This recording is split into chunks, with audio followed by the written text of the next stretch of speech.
taste of it.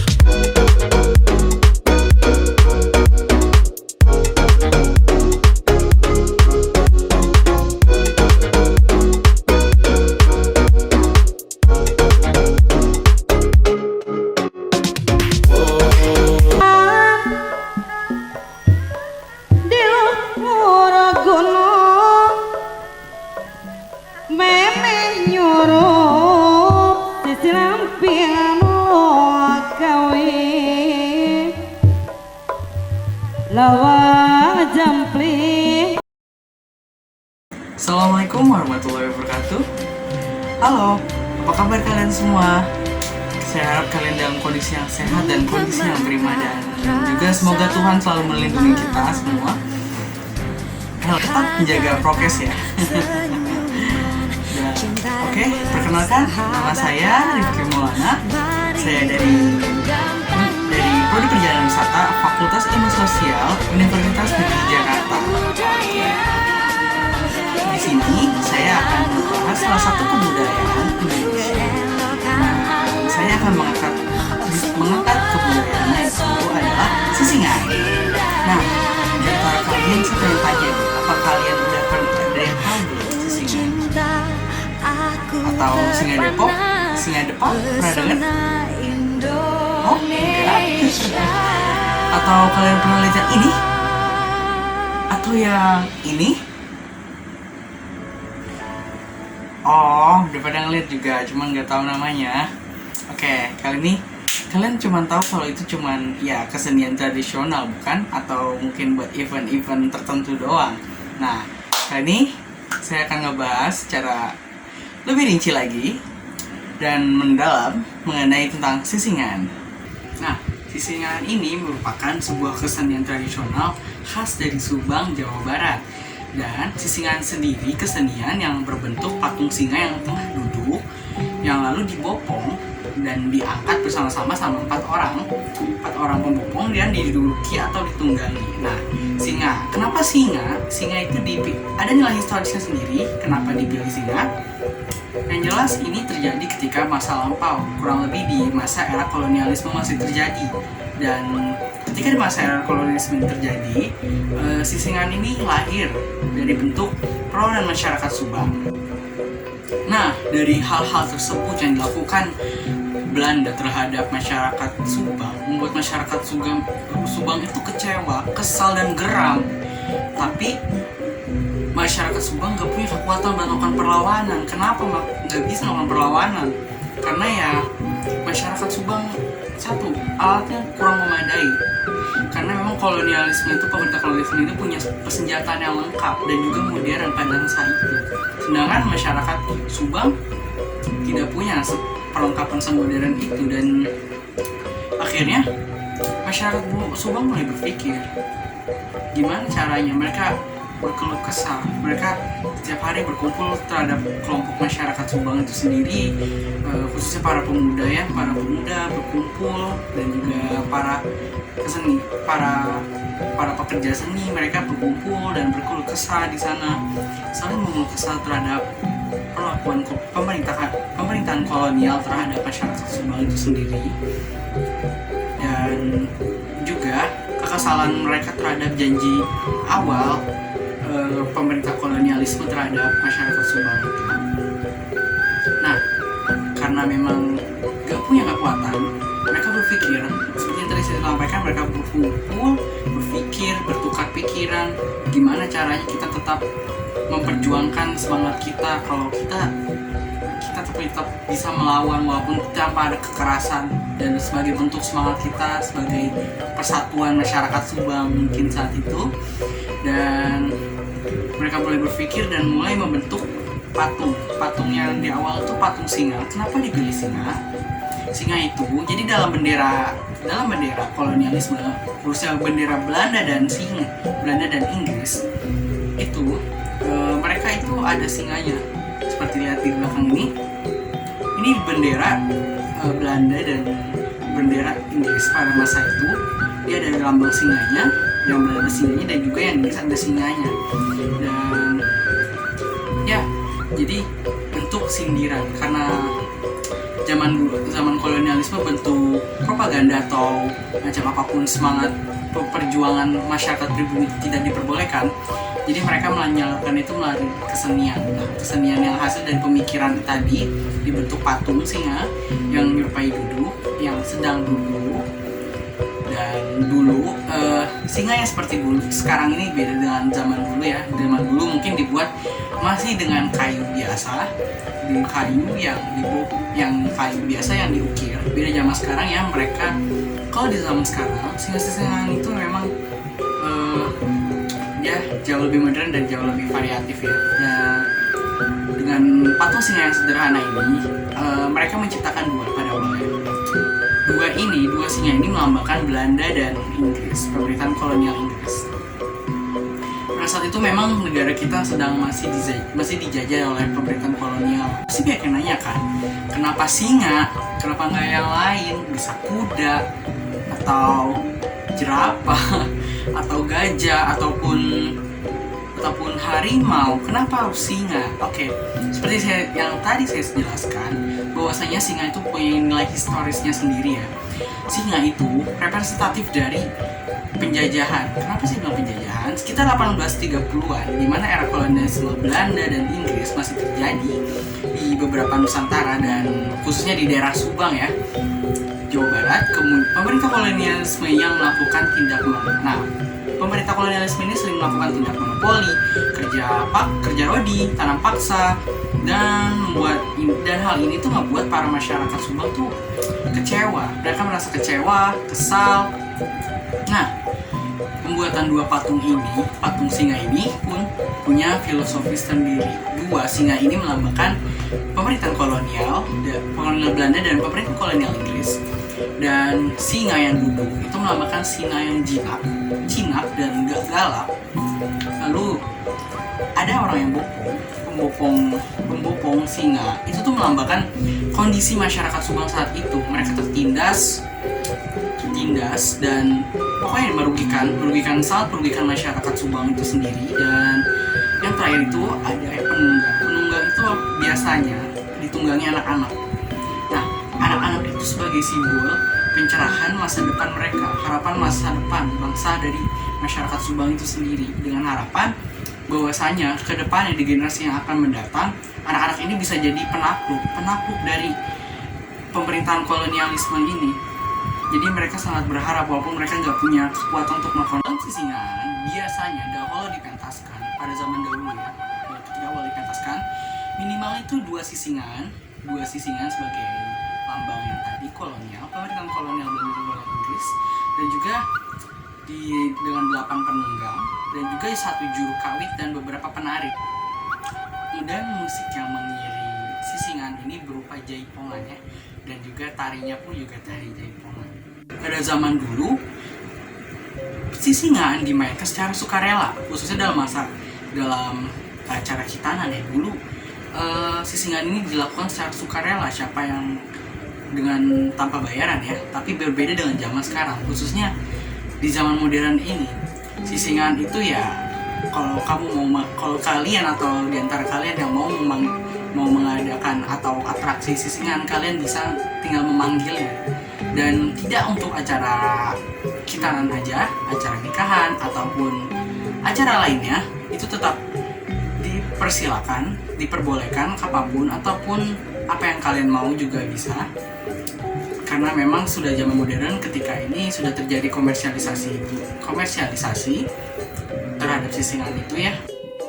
Nah, dalam acara khitanan, dalam penggunaan sisingan, biasanya setelah anak yang disunat diarak menggunakan sisingan, itu biasanya akan disajikan ayam bakakak. Ayam bakakak ini semacam ayam kampung yang dibakar dengan bumbu khas dari Subang. Dan juga tujuan ayam bakakak ini sebagai meminta perlindungan terhadap Tuhan agar terhindar dari roh jahat. Dan juga ayam bakakak ini sangat bermanfaat sekali untuk penyembuhan luka dari khitan sang anak tersebut.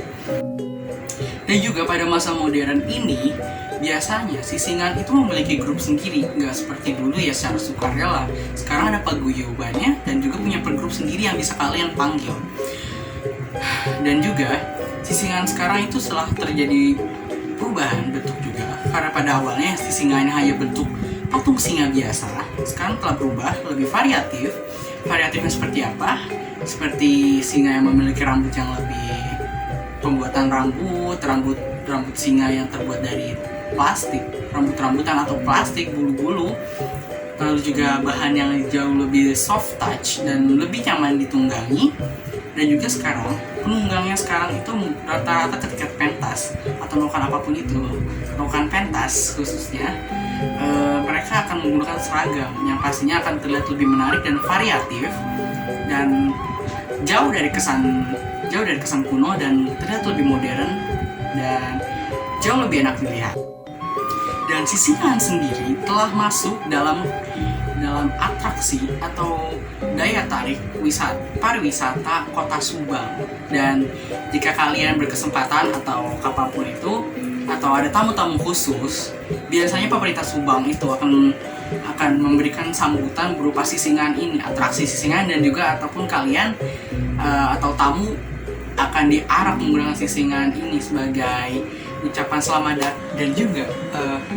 Dan juga pemerintah kota Kabupaten Subang mengabadikan kesenian Sisingan ini dalam bentuk tugu. Ya, kalian bisa kalau datang atau kalian kalau sempat ya ke Subang atau sekedar hanya melewati menuju ke tujuan lain sekitar seperti Bandung dan lain-lain, mungkin kalian bisa mampir sebentar untuk melihat tugu ini. Dan tugu ini berdiri sejak di tahun 2013 dan lokasinya tepat di depan Wisma Karya. Dan ini dibangun sengaja untuk menunjukkan bahwasanya kalau Sisingan lahir dari kota Subang dan menjadi ikon tersendiri dari kota Subang itu. Dan juga pada masa modern ini, biasanya Sisingan itu memiliki grup sendiri, nggak seperti dulu ya secara sukarela. Sekarang ada paguyubannya dan juga punya pergrup sendiri yang bisa kalian panggil. Dan juga Sisingan sekarang itu setelah terjadi perubahan bentuk juga, karena pada awalnya Sisingan hanya bentuk patung singa biasa, sekarang telah berubah lebih variatif. Variatifnya seperti apa? Seperti singa yang memiliki rambut yang lebih, pembuatan rambut singa yang terbuat dari plastik, rambut-rambutan atau plastik, bulu-bulu. Lalu juga bahan yang jauh lebih soft touch dan lebih nyaman ditunggangi. Dan juga sekarang penunggangnya sekarang itu rata-rata ketika pentas atau melakukan apapun itu, melakukan pentas khususnya, mereka akan menggunakan seragam yang pastinya akan terlihat lebih menarik dan variatif, dan jauh dari kesan kuno, dan terlihat lebih modern dan jauh lebih enak dilihat. Buat kalian yang pengen nonton Sisingan tapi gak punya uang banyak buat nangkep, kalian gak usah sedih. Setiap tahunnya di alun-alun Subang itu ada festival Stres Nawangi. Jadi itu festival yang khusus perlombaan para organ atau kelompok-kelompok dari Sisingan itu dilombakan dan ditampilkan. Di situ kita bisa nonton secara gratis loh. Kita nggak dipungut biaya, kita bisa nonton gratis. Tapi sayangnya semenjak pandemi, festival ini nggak diadakan. Terakhir itu diadakan sekitar tahun 2019 ketika kondisi masih baik-baik saja. Namun karena memang sekarang kondisinya belum baik, kita masih di tengah pandemi, bahkan sekarang kita menunggu pandeminya, jadi festival Sisingan ini ditiadakan untuk sementara waktu. Dan tapi kalian nggak usah sedih, kalian tetap bisa menikmati Sisingan ini melalui platform-platform media sosial, khususnya YouTube. Itu banyak banget yang menyediakan tentang Sisingan. Kalian bisa lihat di sana tentang festival Sisingan ataupun pentas ataupun Sisingan yang memang ditanggap atau dipanggil untuk memeriahkan sebuah acara. Nah, buat kalian dari daerah lain atau pengen ke tempat atau pengen merasakan Sisingan tapi kayak nggak sempat atau bahkan gak mau ke Subang, gak mau atau memang rasanya gak sempat buat ke Subang, tenang aja, karena Sisingan ini, tradisi atau kesenian Sisingan ini menyebar luas hingga ke pesisir utara pantai Jawa, khususnya ya daerah Indramayu, Cirebon, Kuningan hingga Majalengka. bahkan hingga Sumedang, hingga ke daerah tengah sana, Majalengka dan Sumedang itu bahkan sisingan bisa ditemukan. Namun, sisingan di daerah pantai utara Jawa ini memiliki sedikit perbedaan. Perbedaannya seperti apa? Secara bentuk memang mereka akan sama, hampir sama. Cuman perbedaan di sini adalah namanya. Yang pertama itu namanya. Di Subang ini disebut sisingan, tapi kalau di Cirebon, di Kuningan, di Majalengka, dan di Raja Galuh itu ini disebut Singadepa. Ya, memang bentuknya mirip, tapi memang mereka namanya sama, Singadepa. Lalu juga di daerah Cirebon, Indramayu, dan Kuningan ini bentuknya lebih variatif, bukan hanya singa aja. Seperti yang lihat ada kerbau, gajah, bukan gajah, ada rahwana, banteng, elang, dan lain-lain. Itu bentuk yang jauh lebih variatif. Dan untuk kesamaannya biasanya memang sama-sama dipentaskan untuk mengisi acara khitanan. Tapi nggak khitanan aja, kalian kalau mau ada acara nikahan atau apapun itu tetap bisa memanggil dari sisingan ini. Tapi perbedaan yang lainnya juga, sisingaan itu biasanya hanya singa aja, artinya nggak ada pendukung yang lain. Beda dengan Singadepa. Singadepa ini biasanya jadi pendukung dalam buroh. Jadi kesenian buroh ini kesenian khas dari Cirebon, Kuningan, Indramayu, dan juga Majalengka. Lalu perbedaan yang lainnya adalah di seri musik. Nah, kalau seperti yang pertama saya sebutkan ya, kalau sisingan itu musiknya jaipong, tapi kalau Singadepa dalam kontes buruh ini dia menggunakan musiknya tarling, karena memang masyarakat pesisir utara mereka lebih suka ke tarling daripada jaipong. Jadi memang lebih sering menggunakan tarling, bahkan hampir setiap saat itu tarling. Karena minat masyarakatnya juga terhadap musiknya kurang suka terhadap jaipong. Dan pesisir utara itu bukan artinya tidak ada jaipong ya. Jaipong tetap ada, namun tidak sebanyak di daerah-daerah lain, khususnya di daerah-daerah pesisir selatan sana ya. Oke, di sini saya akan memberikan video atau hasil dokumentasi ya tentang perbedaan sisingan dan Singadepa yang ada di pesisir utara pantai Jawa, khususnya di daerah Kuningan, Cirebon, dan Majalengka dan sekitarnya hingga Raja Galuh sana ya. Di sini. Dan untuk Singadepanya ini hasil dokumentasi keluarga saya, keluarga pribadi.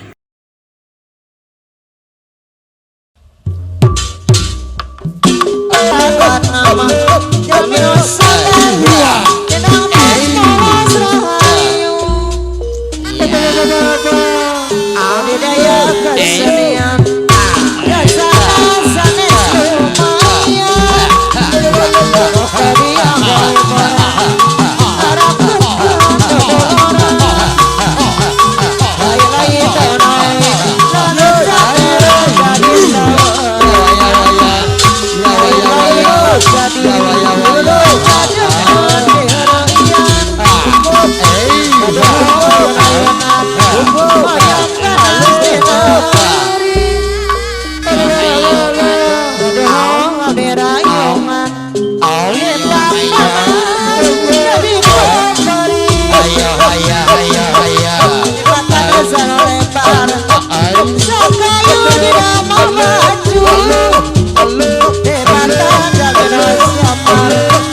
gimana nih? Udah lihat belum tadi perbedaannya? Udah ngerti kan perbedaannya? Udah kan? Oke. Gimana, jadi tahu kan bagaimana perbedaan dari si singa dan singa depa itu sendiri? Memang bentuknya sama, tapi di si singa depa ini jauh lebih variatif. Maksud saya di sini untuk menunjukkan tadi tidak ada maksud untuk menyudutkan atau menjelek-jelekan sebuah kebudayaan dari suatu daerah atau menjelekkan dari keduanya, atau dari si singaan atau singa depa. Saya tidak menjelekkan keduanya, tapi hanya sekedar korelasi atau perbedaan, tingkat perbedaan yang terjadi dalam si singaan dan juga singa depa itu ya. Jadi di sini saya hanya perbandingan, sekali lagi saya melakukan perbandingan, untuk melakukan perbandingan, bukan mengenai jelek atau bagusnya, tapi perbedaan yang ada dalam si singa dan juga singa depa ya.